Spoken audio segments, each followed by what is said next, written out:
এই ঘটনাটি শুনে আমার সমস্ত শরীরের লোম দাঁড়িয়ে গেছে। তো আপনারাও পুরো ঘটনাটি শুনে যান। কোরআন প্রেমী এক মেয়ের কাহিনী।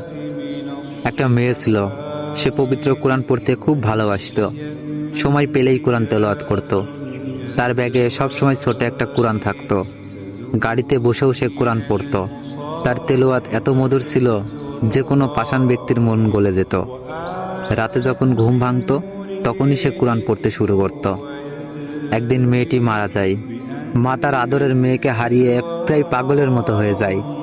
একদিন রাতে মা তার মেয়ের স্বপ্ন দেখে ঘুম ভেঙে যায়। হঠাৎ তার মা তার মেয়ের রুম থেকে কান্নার আওয়াজ শুনতে পায়। তিনি ভয়ে সেই দিন ওই ঘরে যাননি।